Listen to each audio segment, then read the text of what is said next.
अस्सलाम वालेकुम बच्चों, क्या हाल चाल। उम्मीद करता हूँ सब खैरियत से होंगे।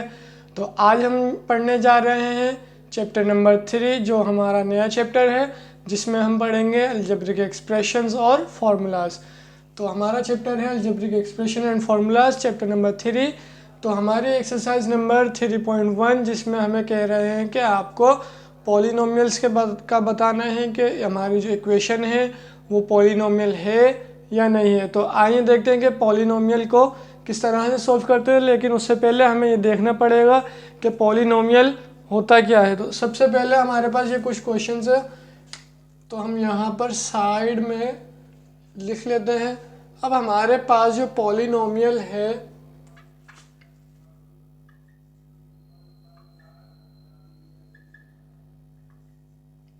पॉलिनोमियल के अंदर बेसिकली हमारे पास टर्म्स होती हैं बहुत सारी टर्म्स होती हैं, जिसमें हमारे पास पॉलिनोमियल में कभी कभार सिंगल टर्म भी होती है, कभी कभार 2 टर्म भी होती हैं, कभी कभार 3 टर्म भी होती हैं, और कभी कभार 3 से ज़्यादा भी टर्म होती हैं। और पॉलिनोमियल के अंदर आपके पास सिर्फ एक कांस्टेंट भी हो सकता है और एक अदद कांस्टेंट के साथ वेरिएबल भी हो सकता है। अगर अब हमारे पास यहाँ पर एक टर्म है, अब ये एक टर्म हो गई, अब यहाँ पर ये कांस्टेंट आ गया, ये वेरिएबल आ गया, और ये पूरी मिलकर एक टर्म हो गई। तो अब यहाँ पर जब हमारे पास एक टर्म आ गई तो हमने इसको बोल दिया मोनोमियल।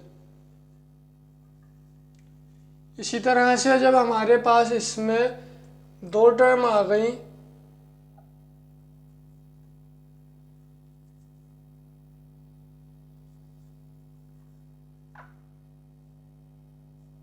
अब देखें यहाँ पर ये 4x² है, ये प्लस आ गया, तो यानी कि ये वाली टर्म यहाँ पे ख़त्म हो गई और यहाँ से आपकी दूसरी टर्म शुरू हो गई।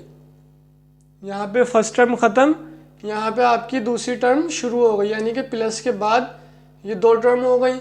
अब ये हो गया बाइनोमियल।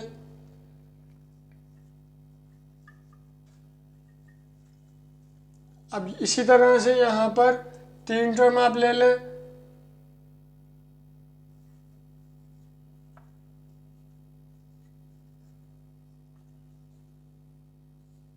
तो ये हो जाएगा ट्राइनोमियल।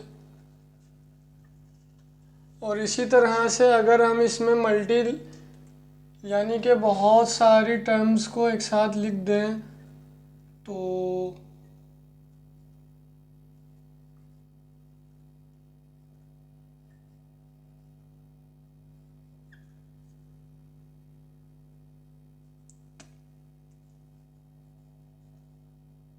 ये हो जाएगी हमारी मल्टीनोमियल।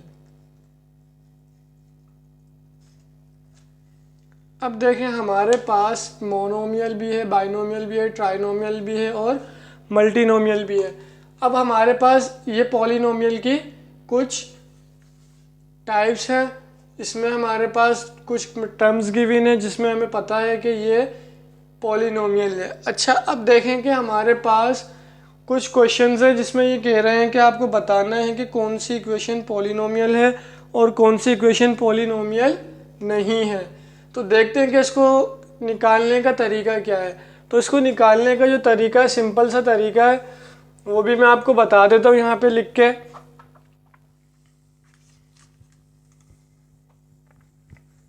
दो तरीके हैं चेक करने के कि इक्वेशन पॉलिनोमियल है या नहीं है। तो सबसे पहला जो तरीका है हमारे पास चेक करने का, मतलब कि ये दोनों तरीके अगर पहला पॉइंट अगर वैलिड है तो हम सेकंड पॉइंट पे जाएंगे, सेकंड पॉइंट वैलिड है तो हमारी इक्वेशन पॉलिनोमियल है। अगर पहला पॉइंट वैलिड नहीं है तो दूसरे पॉइंट पे जाने की ज़रूरत ही नहीं है, हमारी इक्वेशन वैलिड पॉलिनोमियल नहीं है। तो हमारा जो सबसे पहला पॉइंट है वो है हमारे पास ये जो x है, इसकी जो पावर है, यानी कि ये x, यानी कि यहाँ पर x के अलावा आप कोई भी वेरिएबल ले सकते हैं। तो यहाँ पे हम रख देते हैं a, यानी कि किसी भी वेरिएबल की जो पावर है हम इसको ऐसे भी लिख देते हैं, वेरिएबल पावर। ये जो हमारे पास पावर है ये कभी भी नेगेटिव में नहीं होनी चाहिए। हमारे पास ये जो वेरिएबल की पावर है ये कभी भी नेगेटिव नहीं होनी चाहिए। हमारे पास वेरिएबल की ये वेरिएबल है, यहाँ पे एक्स वाई जेड कुछ भी आ सकता है, तो हमारे पास इस वेरिएबल की पावर नेगेटिव में नहीं होनी चाहिए। अगर हमारे पास ये वाला पॉइंट वैलिड हो जाता है, वेरीफाई हो जाता है कि हाँ हमारे पास वेरिएबल की पावर नेगेटिव में नहीं है, तो फिर हम सेकंड पॉइंट पे जाएंगे और हमारा सेकंड पॉइंट हमसे कहता है कि आपका जो वेरिएबल है उसकी पावर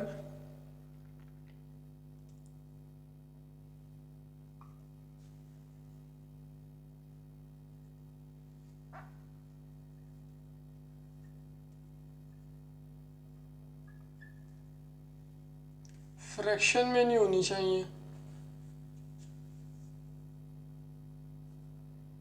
अब वो फ्रैक्शन कुछ भी हो सकता है, तो हम यहाँ पर a इंटू बी लिख देते हैं,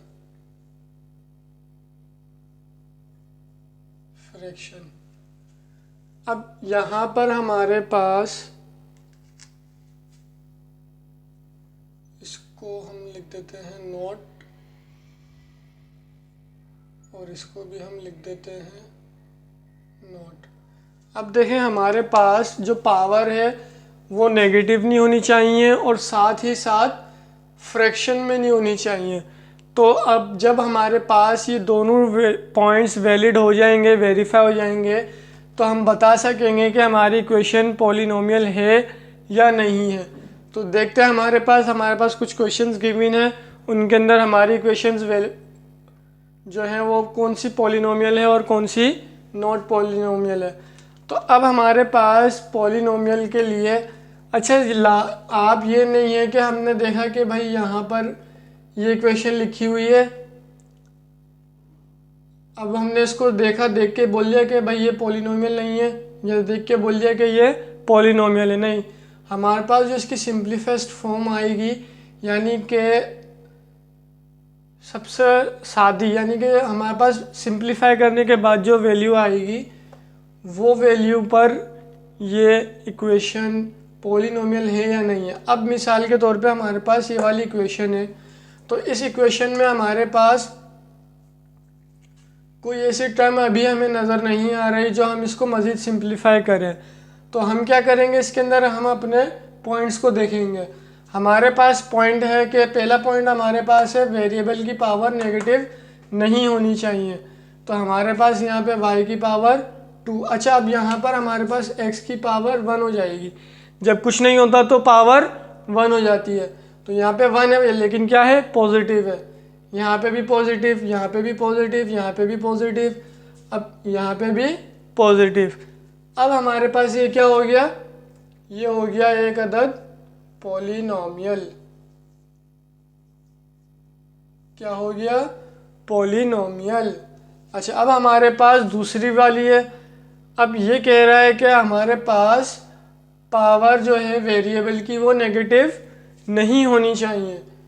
पहला पॉइंट हमारा पावर नेगेटिव नहीं होनी चाहिए, तो हमारे पास यहाँ पर इसकी पावर पॉजिटिव, इसकी पावर नेगेटिव। हमारा पहला पॉइंट ही वेरीफाई नहीं हो रहा, तो ये क्या हो गई जी, ये हो गई हमारी नॉट पॉलिनोमियल।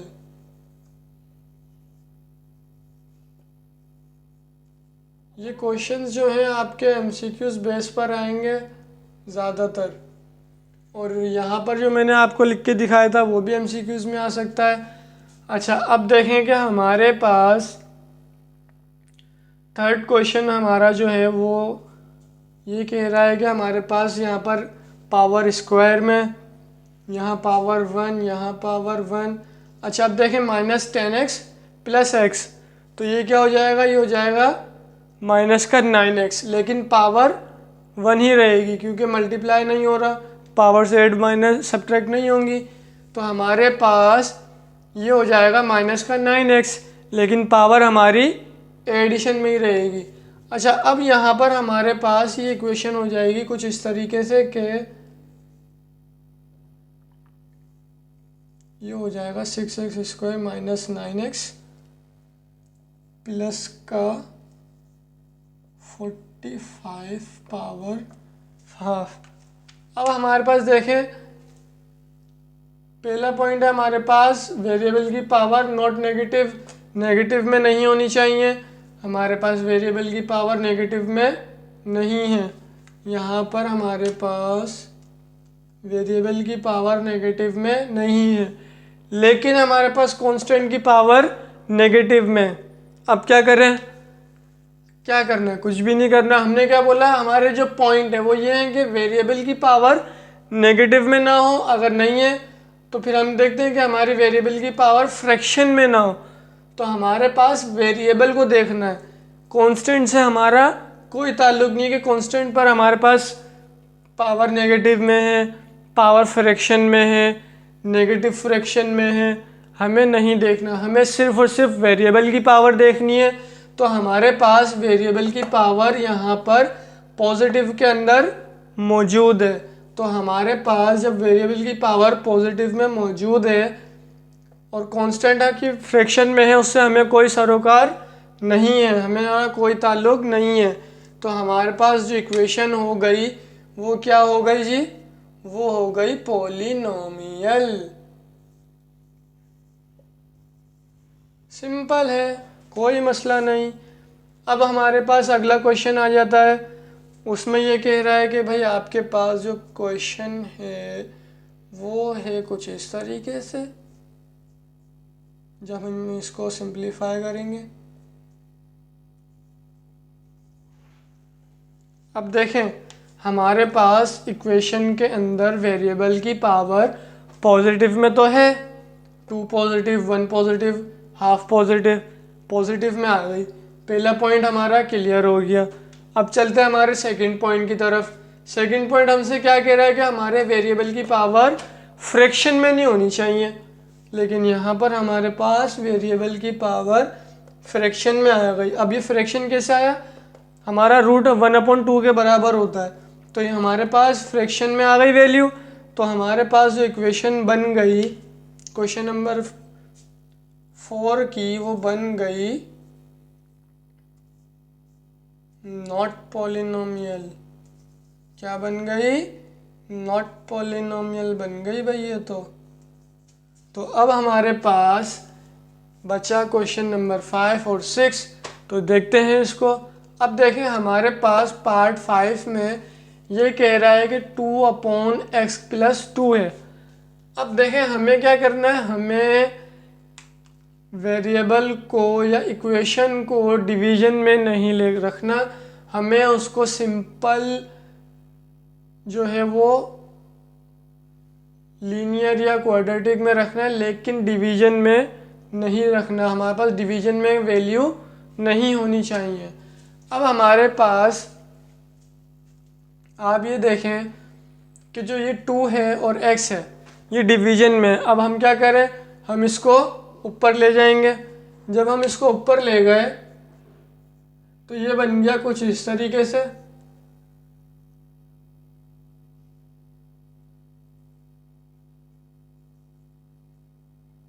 भाई यहाँ पे 1 है ना, जब कुछ नहीं है तो 1 है, ऊपर जाके -1 हो गया। इसी तरीके से प्लस का 2 है, इसकी पावर भी नेगेटिव में आ गई। अब हमारे पास पहला रूल देखते हैं। हमारे पास वेरिएबल की पावर नेगेटिव नहीं होनी चाहिए, यहाँ पे वेरिएबल की पावर नेगेटिव में आ गई।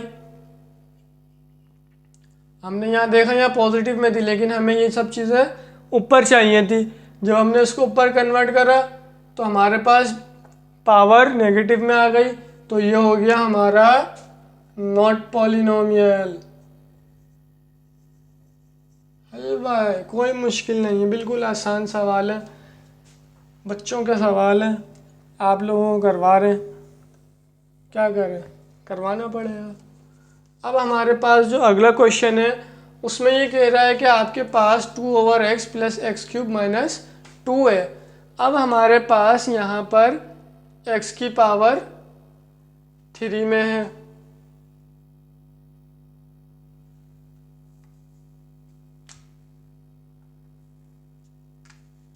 अब देखें हमारे पास x की पावर 3 है और x की पावर 1 है। तो हम यहाँ पे क्या करेंगे, हम यहाँ पर करेंगे कुछ इस तरीके से कि ये हो जाएगी इक्वेशन कुछ ये 2, जब हमारे पास बेस सेम हो और डिवीजन में हो तो पावर्स क्या हो जाती हैं, सब्ट्रैक्ट हो जाती हैं। तो हमारे पास ये हो जाएगा x³ -1 माइनस का 2। भाई बेस सेम है, x है दोनों की बेस, पावर यहाँ 1 है यहाँ 3 है। तो हमने क्या करा, जब डिवीजन में होगा तो हम उसको क्या कर देंगे, माइनस कर देंगे। हमने चैप्टर नंबर 1 में ये सीखा था, तो उसी मेथड से हमने करा। तो हमारे पास इक्वेशन आ गई 3 - 1 के बाद x की पावर 2। तो हमारे पास हम देखते हैं कि हमारे जो 2 पॉइंट हैं वो प्रूफ हो रहे हैं या वेरीफाई हो रहे हैं या नहीं हो रहे। तो हमारे पास देखें, हमारे पास an की वेरिएबल नेगेटिव में नहीं होनी चाहिए, हमारे पास वेरिएबल की पावर नेगेटिव में नहीं है। तो हमारा पहला पॉइंट प्रूव हो गया, मतलब ख़त्म हो गया। दूसरा पॉइंट फ्रैक्शन में नहीं होनी चाहिए, फ्रैक्शन में भी नहीं है। तो हमारी इक्वेशन क्या हो गई, वेरीफाई हो गई कि ये इक्वेशन पॉलिनोमियल है। तो हमारी जो लास्ट को इक्वेशन थी वो क्या थी, पॉलिनोमियल थी। तो ये था हमारा क्वेश्चन नंबर 1, जिसमें हमें पता करना था कि इक्वेशन पॉलिनोमियल है या नहीं है। तो हम चलते हैं क्वेश्चन नंबर 2 की तरफ, जिसमें हमें बताना है कि इक्वेशन रेशनल है या इर्रेशनल है। तो देखते हैं।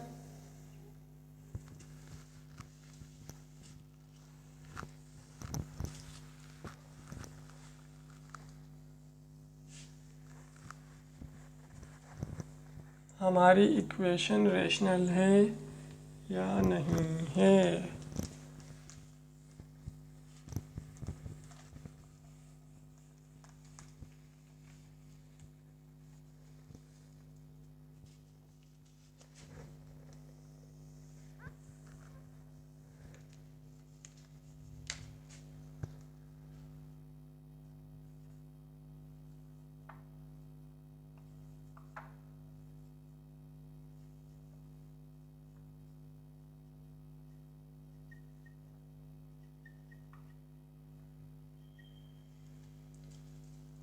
अब हमारे पास रेशनल और इरेशनल का नंबर है। तो अब हमारे पास क्वेश्चन नंबर 1 है, जिसमें ये कह रहा है कि आपके पास x² है प्लस 2x प्लस 3, और यहाँ पर हमारे पास डिवीजन में x प्लस 4 है। तो अब देखें हमारे पास जो इक्वेशन नंबर 1 है, इस क्वेश्चन की वो ये है कि, अच्छा हम क्वेश्चन नंबर 2 कर रहे हैं। वो ये कह रहा है कि हमारे पास ये इक्वेशन है, हमें देख के बताना है कि ये रेशनल है या नहीं है। अच्छा अब हम क्या करेंगे, हमें इसके अंदर इंडिविजुअली देखना है कि इक्वेशन पॉलिनोमियल है या नहीं है। सबसे पहले इंडिविजुअली कैसे देखना है कि डिनोमिनेटर हमारा जो है वो देखना है हमें सबसे पहले कि वो पॉलिनोमियल है या नहीं है। फिर डिनोमिनेटर को देखेंगे वो पॉलिनोमियल है या नहीं है। तो हमारे पास अलग अलग इंडिविजुअली देखना है कि डिनोमिनेटर और डिनोमिनेटर हमारे पॉलिनोमियल हैं या नहीं है। तो हमारे पास सबसे पहले हमारी जो ऊपर की वैल्यू डिवीजन में डिनोमिनेटर की, वो हमारे पास पॉलिनोमियल है या नहीं है देख लेते हैं। हमने पॉलिनोमियल के पॉइंट्स पिछली एक क्वेश्चन में ही पढ़े हैं कि पावर हमारी वेरिएबल की नेगेटिव नहीं होनी चाहिए और फ्रैक्शन में नहीं होनी चाहिए। तो हमारे पास यहाँ पर कोई भी पावर नेगेटिव तो नहीं है और ना ही फ्रैक्शन में। तो हमारे पास ये वाली इक्वेशन तो पॉलिनोमियल हो गई। अब ये वाली इक्वेशन देखते हैं। ये वाली इक्वेशन देखते हैं तो यहाँ पर भी हमारे पास कोई पावर नेगेटिव में नहीं है, कोई पावर फ्रैक्शन में भी नहीं है। तो ये क्या हो गया हमारे पास, ये हो गया एक अदद रेशनल। क्या हो गया, रेशनल। अब आप ये देखें कि हमने पॉलिनोमियल को सॉल्व करते वक्त तमाम इक्वेशन को सिंगल इक्वेशन में बना दिया था, यानी डिवीजन को ख़त्म कर दिया था। यहाँ पे हम ऐसा नहीं करेंगे, यहाँ पर हम इंडिविजुअल देखेंगे कि डिनोमिनेटर में पॉलिनोमियल है या नहीं है, डिनोमिनेटर में पॉलिनोमियल है या नहीं है। अगर दोनों में पॉलिनोमियल होगा तो हमारी इक्वेशन रेशनल है, अगर दोनों में से किसी एक में भी नॉट पॉलिनोमियल हुआ तो हमारी इक्वेशन इर्रेशनल हो जाएगी। तो इसका सेकंड पार्ट हम देख लेते हैं। सेकंड पार्ट हमसे कह रहा है कि x² plus 5√x minus 2x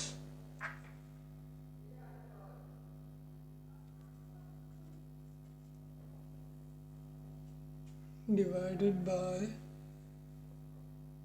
3x² plus 5x plus 4।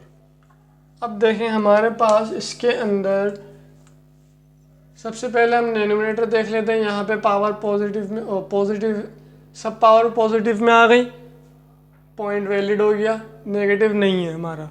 यहाँ पर हमारे पास इक्वेशन नेगेटिव में नहीं है। अब क्या करें, अब हम देखते हैं फ्रैक्शन में है या नहीं। फ्रैक्शन के अंदर यहाँ पर है, यहाँ पर x हमारा फ्रैक्शन में है, तो हमारे पास ये क्या हो गया, इरेशनल हो गया।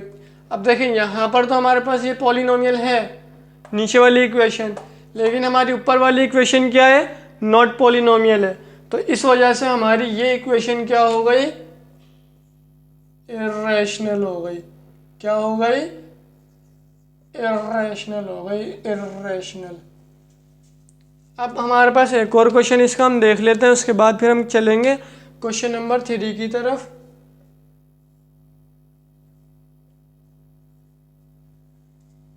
ये हमारे पास इक्वेशन है। इस इक्वेशन में हमें बता रहा है कि हमारे पास दो टर्म है, एक डिनोमिनेटर में एक डिनोमिनेटर में, और हमें इसको देख के बताना है कि ये पॉलिनोमियल है या नहीं है, और फिर बताना है कि ये रेशनल होगी या इर्रेशनल होगी। तो अब देखें हमारे पास यहाँ पर एक 7 है और नीचे हमारे पास x + 7 है। तो हमारा जो रूल है वो ये है कि हमें देखना होता है कि वेरिएबल की पावर। अब यहाँ पर ऊपर डिनोमिनेटर में तो वेरिएबल ही नहीं है, तो ये हो गई हमारी एक पॉलिनोमियल की टर्म, क्योंकि पॉलिनोमियल के अंदर आपके पास सिर्फ कांस्टेंट भी आ सकता है और कांस्टेंट के साथ वेरिएबल भी आ सकता है, और वेरिएबल पर कुछ भी पावर हो सकती है, लेकिन यहाँ पर सिर्फ और सिर्फ एक कांस्टेंट है। तो ये ऊपर वाली वैल्यू हमारी क्या हो गई, पॉलिनोमियल। नीचे वाली वैल्यू के अंदर हमारे पास वेरिएबल है, तो हम पावर चेक करेंगे। पावर हमारे पास पॉजिटिव में है क्योंकि +1 है, जब कुछ नहीं है तो पावर पॉजिटिव में आ गई, यानी हमारे पास पावर नेगेटिव में नहीं है। हमारा पहला पॉइंट हो गया।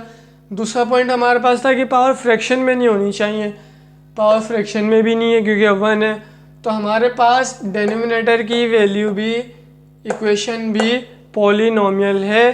तो इस तरह से इस क्वेश्चन का आंसर भी हमारे पास रेशनल है। तो ये क्या है, एक अदद रेशनल नंबर है, मतलब रेशनल इक्वेशन है।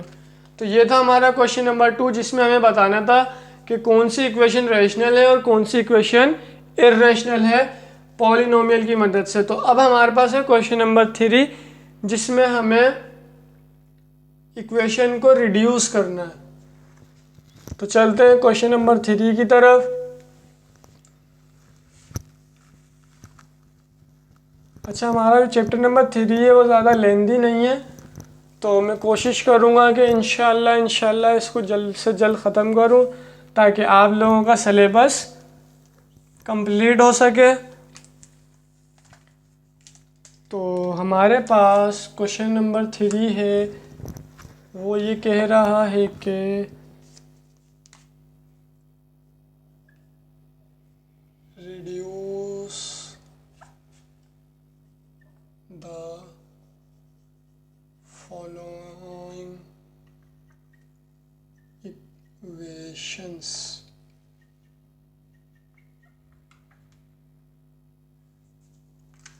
ये कह रहा है कि आपके पास कुछ इक्वेशंस हैं, आपने उनको रिड्यूस कर देना है। तो हमारे पास यहाँ पे कुछ इक्वेशंस हैं, उनको हमें रिड्यूस करके दिखाना है। तो सबसे पहला क्वेश्चन हमारे पास जो है वो है P square minus 100 P square plus 10। हमारे पास ये हो गई एक इक्वेशन, हमें इसको रिड्यूस करके दिखाना है, यानी कि हमें इसकी एक सिंपल फॉर्म बनानी है। तो अब हमारे पास सिंपल फॉर्म बनाने, रिड्यूस करना है इक्वेशन को, तो हम क्या करेंगे, हम इसको कर देंगे डिवाइड। तो ये हो जाएगा पी स्क्वायर प्लस 10, बाकी हमारा डिनोमिनेटर अंदर, तो ये हो जाएगा पी स्क्वायर माइनस 100। अब हमारे पास देखेंगे पी स्क्वायर यहाँ भी है यहाँ भी है, तो हम क्या करेंगे 1 से मल्टीप्लाई कर देंगे। तो ये हो जाएगा आपके पास पी स्क्वायर, उसके बाद 10 1 ज़ा 10। अब हमारे पास ये हो गया माइनस, कैंसिल आउट करने के लिए हमारे पास ये हो गया माइनस 1 1 0।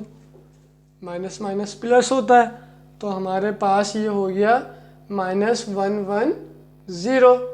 तो हमारे पास इक्वेशन क्या बन जाएगी, हमारे पास मिक्स नंबर की इक्वेशन बनकर आएगी। तो वो बनकर आएगी p का स्क्वायर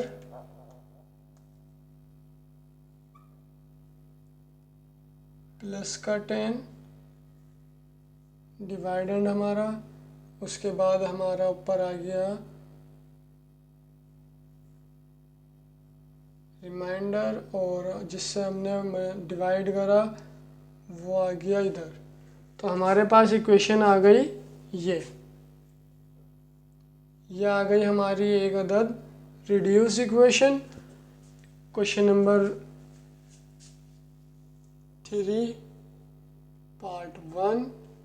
इसी तरह से हमारे पास क्वेश्चन नंबर 3 का पार्ट 2 है, उसको भी हम देख लेते हैं। उसमें कह रहा है कि आपके पास 3ab minus 3a square divide by 3a square plus 6ab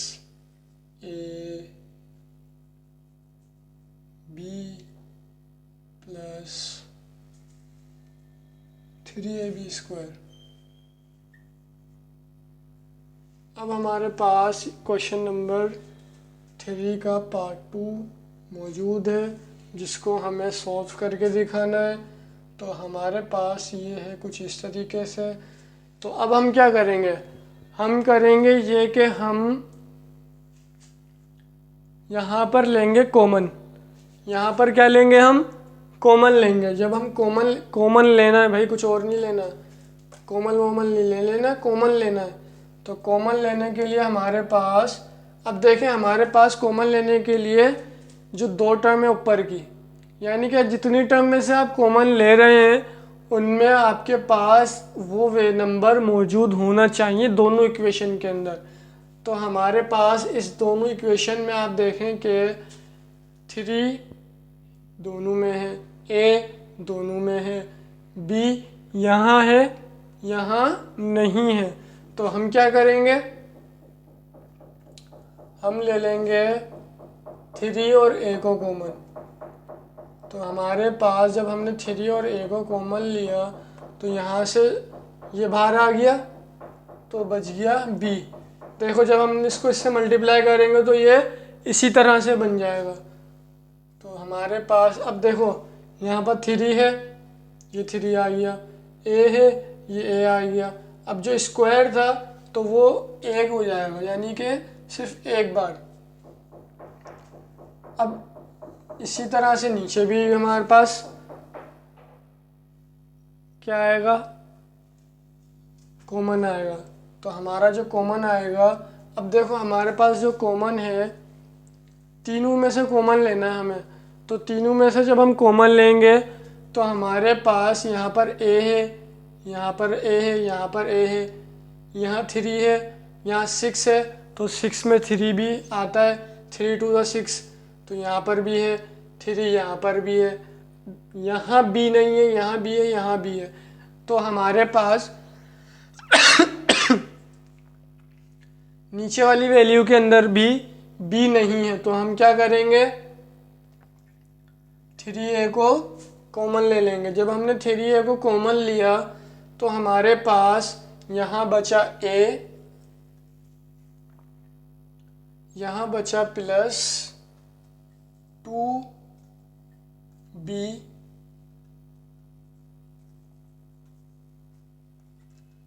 और यहाँ बच गया प्लस का b स्क्वायर।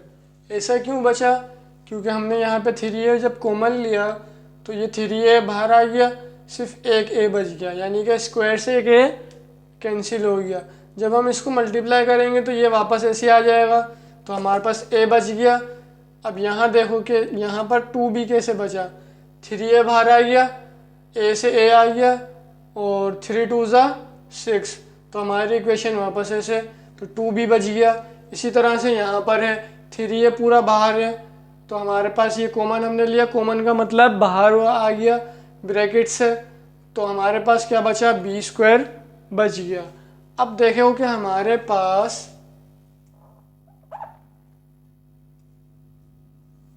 ऊपर भी 3a है, नीचे भी 3a है, तो ये क्या हो जाएंगे, आपस में कैंसिल हो जाएंगे। क्या हो जाएंगे जी, कैंसिल हो जाएंगे। तो ये हमारे पास इक्वेशन बन गई b minus A divided by a plus 2b plus b square. ये आ गई हमारे पास इस क्वेश्चन की रिड्यूस इक्वेशन। क्या आ गई, रिड्यूस इक्वेशन आ गई हमारी। अब देखें यहाँ पर काफ़ी थोड़ी लेंदी थी, यहाँ पे कम लेंदी है, तो हमारे पास क्या हो गई, इक्वेशन रिड्यूस हो गई, इक्वेशन रिड्यूस हो गई, कम हो गई। तो हमारे पास ये आ गई रिड्यूस इक्वेशन। इसी तरह से हम चलते हैं इसका क्वेश्चन नंबर 3 पर,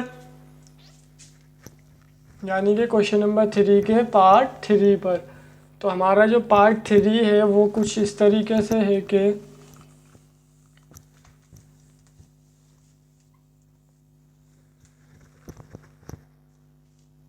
वो कह रहा है आपको कि भाई आपके पास एक अदद a माइनस बी है, एक अदद a प्लस बी है, उसके बाद ये मल्टीप्लाई है, ये a स्क्वायर है प्लस ab है डिवाइड है 2a स्क्वायर है माइनस 2b स्क्वायर है। हमारे पास ये है सवाल। क्या है ये, सवाल। तो हम क्या करेंगे, इसको सॉल्व करेंगे।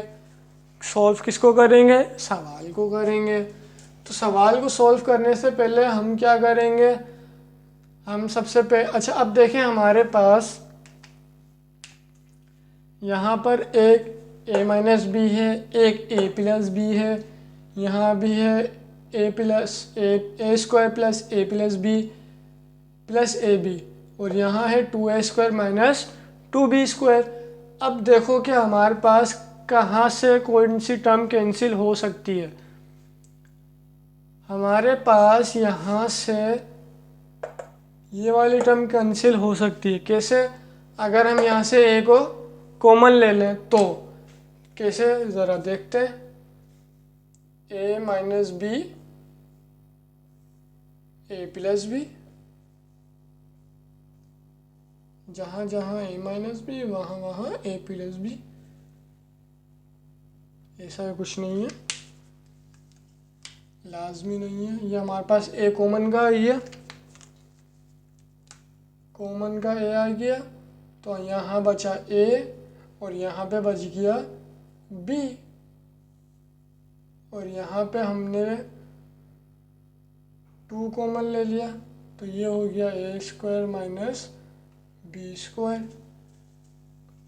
अब देखें कि आपके पास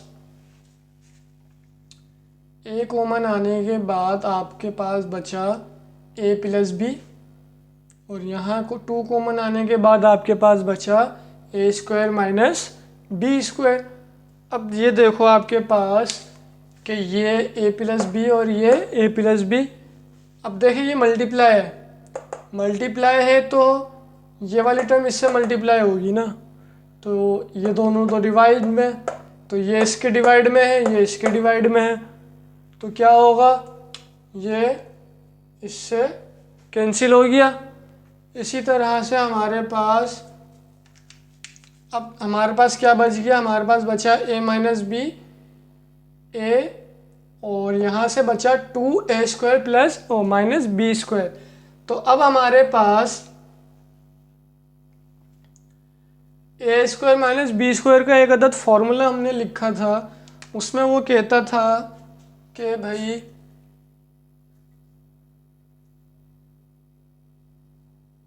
वो ये कहता था कि हमारे पास जो है वो ये बराबर हो जाएगा इसके, हम यहाँ लिख देते हैं बीच में कि हमारा जो फॉर्मूला है वी नो दैट कि ए स्क्वायर माइनस बी स्क्वायर बराबर होता है ए माइनस बी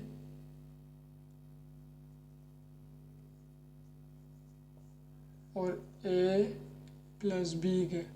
तो हमारे पास ये इक्वेशन थी, ये फॉर्मूला था हमारे पास, हमें पता है, हमें मालूम है कि ये इसके बराबर होता है, तो हमने इसको इसके बराबर लिख दिया। तो अब क्या होगा, तो अब हमारे पास ये वाली टर्म इस टर्म से कैंसिल हो जाएगी।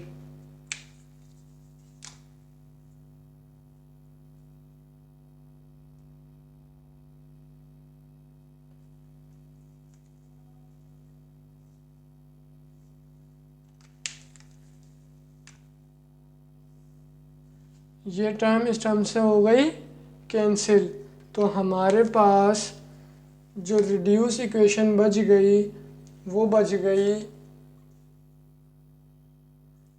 a over 2a plus b। ये आ गई हमारी रिड्यूस इक्वेशन।